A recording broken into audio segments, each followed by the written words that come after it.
இன்று அடுத்த வார்த்தை பார்க்க இருக்கிறோம். ஊதாரி மைந்தன் உவமையில் அடுத்த வார்த்தை எது என்றால், நான் உம்முடைய மகன் எனப்பட தகுதியற்றவன். அதன் பொருளை ஆராய இருக்கிறோம். நான் அந்த வசனத்தை 19வது வசனத்தை வாசித்து விடுகிறேன்.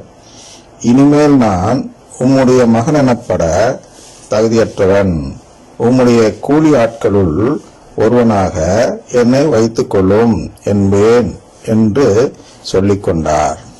யாரு? இந்த ஊதாரி மைந்தன், காணாமல் போன மகன். அப்ப இது எதுக்கு பார்க்கிறோம்னா, இந்த வசனத்துல நாம் ஒரு நிலையை உணர வேண்டும். அந்த நிலை எது என்றால், கடவுளுக்கு ஏற்புடையவராகி வீடு திரும்புதல் அப்படின்னு ஒரு நிலை இருக்கிறது. எங்கே இருக்கிறது என்றால், லூக்கா 18வது அதிகாரத்தில் 14வது வசனத்தில் இப்படி பார்க்கிறோம். என்ன பார்க்கிறோம் என்றால், இயேசு சொல்கிறார், பரிசேயர் அல்ல, வரி தண்டுபவரே கடவுளுக்கு ஏற்புடையவராகி வீடு திரும்பினார். பாருங்க, உங்களுக்கு பரிசேயர், வரி தண்டுவோர் உவமை உங்களுக்கு தெரிந்திருக்க வேண்டும். இருந்தாலும் நான் வாசித்து காட்டுகிறேன். அதன் பின்பு விளக்கவரை பார்ப்போம். லூக்கா 18:9 வாசித்தால் இப்படி வருகிறது. தாங்கள் நேர்மையானவர்கள் என்று நம்பி மற்றவர்களை இகழ்ந்து ஒதுக்கும் சிலரை பார்த்து இயேசு இந்த உவமையை சொன்னார். இருவர் இறைவனிடம் வேண்ட கோவிலுக்கு சென்றனர். ஒருவர் பரிசேயர், மற்றவர் வரி தண்டுபவர். பரிசேயர் நின்று கொண்டு இவ்வாறு இறைவனிடம் வேண்டினார்.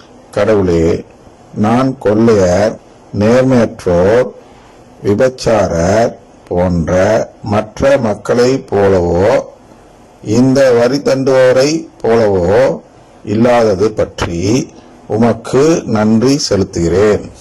வாரத்தில் 2 முறை நோன்பு இருக்கிறேன். என் வருவாயில் எல்லாம் 10ல் 1 பங்கை கொடுக்கிறேன். ஆனால் வரி தண்டுபவர் தொலையில் நின்று கொண்டு வானத்தை அண்ணாந்து பார்க்க கூட துணியாமல் தம் மார்பில் அடித்து கொண்டு, கடவுளே, பாவியாகி என் மீது இறங்கியறலும் என்றார். இயேசு, பரிசேயர் அல்ல, வரி தண்டுபவரே கடவுளுக்கு ஏற்புடையவராகி வீடு திரும்பினார். ஏனெனில் தம்மை தாமே உயர்த்துவோர் தாழ்த்த பெறுவர், தம்மை தாமே தாழ்த்துவோர் உயர்த்த பெறுவர் என நான் உங்களுக்கு சொல்கிறேன் என்றார். இது இப்ப வாசி காட்டினேன். டீட்டெயில் பார்ப்போம். இந்த ஓமை ஏன் சொல்கிறார், அதுதான் நாம் இங்கே எடுக்க வேண்டும். இந்த இடத்தில் எப்படி காணாமல் போன மகன், ஒரு பாவி, அப்பாவோட சண்டை போட்டு சொத்தை பிரிச்சுக்கிறான். சொத்தை பிரித்தவன் ஏற்புடன் ஆகிறான், தந்தைக்கு ஏற்புடன் ஆகி. சரியா? கடவுளுக்கு ஏற்புடாதி வீடு திரும்பினான் இருக்கிறார் அல்லவா? அந்த ஓமையில் பார்க்கும்போது தந்தைக்கு ஏற்புடனாகி வீடு திரும்புகிறான். யாரு? இந்த ஊதாரி மைந்தன். அதுக்கு என்ன சொல்றாரு? இன்னொன்னு, தம்மைத்தாமே உயர்த்தோர் தாழ்த்த பெறுவர், தம்மைத்தாமே தாழ்த்துவோர் உயர்த்த பெறுவர் என நான் உங்களுக்கு சொல்கிறேன் அப்படின்னு சொல்றார். அப்ப இது தம்மைத்தாமே தாழ்த்தி கொள்ளும் நிலை. நான் உம்முடைய மகன் எனப்பட தகுதியற்றவன் என்று அந்த ஊதாரி மைந்தன் நினைக்கு பார்க்கும் பொழுது, அவன் மகன்தான், தந்தைக்கு இவன் மகன்தான். ஆனால் இவன் தந்தையின் உறவை முறித்து கொண்டு வெளியேறியவனாக இருக்கிறான். அதை உணரல. அவன் அதற்கு இது பண்ணல. அவன் எதுக்கு சொல்றானா, நான் என்னுடைய தந்தையின் சொத்தை எல்லாம் அழித்து விட்டேனே, இப்ப எப்படி போய் அப்பாட்ட மீண்டும் உறவு கேட்பது? சொத்து அடிப்படையில் தானே என்ன பார்ப்பார் அப்படிங்கிற அந்த குற்ற உணர்வு அவனிடம் இருந்தது. இந்த குற்ற உணர்வை தான் மார்ட்டின் லூத்தர் நமக்கு சொல்லித் தருகிறார்.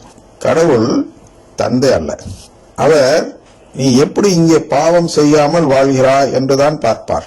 அதனால் நீ பாவம் செஞ்சா உன்னை அடிப்பார், உதைப்பார். அதனால் உனக்கு மன்னிப்பு கிடைக்காது. பாவ மன்னிப்பு சீட்டு பெறுவதால் உனக்கு மன்னிப்பு கிடைக்காது. அதனால் என்ன செய்ய வேண்டும்? பாவமில்லா வாழ வேண்டும், அல்லது கடவுளிடம் மன்னிப்பு கேட்டு நேரடியாக மன்னிப்பு கேட்டு மன்றாட வேண்டும். இந்த பாவ மன்னிப்பு சீட்டெல்லாம் வாங்கக்கூடாது அப்படின்னு மார்ட்டின் லூத்தர் சொல்லித் தருகிறார். உலகத்திற்கே. இன்று ஏறக்குறைய உலகத்தில் உள்ள அனைத்து கிறிஸ்தவர்களும், ஏறக்குறைய அனைத்து கத்தோலிக்கர்களும் கூட அந்த நம்பிக்கையில் தான் இருக்கிறார்கள். பாவம் போக்கினால்தான் மீட்பு கிடைக்கும், அதுக்காக தான் பாசின்னு வச்சிருக்கிறார் கடவுள் அப்படின்னு கத்தோலிக்கர்கள் நம்புகிறார்கள். அதாவது பாவ சங்கீர்த்தனம் என்று சொல்லக்கூடிய ஒப்புரவு அருட்சாதனத்தை நம்புகிறவர்கள். ஆனால் எதை அவர்கள் நம்புவதில்லை? இந்த மார்ட்டின் லூத்தரை கடைபிடிக்கும் கத்தோலிக்கர்கள், அதே குருக்களும் இருக்கிறார்கள், ஆயர்கள் கூட இருக்கிறார்கள். இந்த கோட்பாடில் எது என்றால் பாவம் மன்னிக்கப்பட்டால் தான் மீட்பு என்ற கோட்பாடில் அனைவரும் இருக்கிறார்கள். அந்த கோட்பாட்டில் நான் எடுக்கலப்பான்னு சொல்றதுக்கு தான் ஊதாரி மைந்தன் ஓமையை தருகிறார் இயேசு.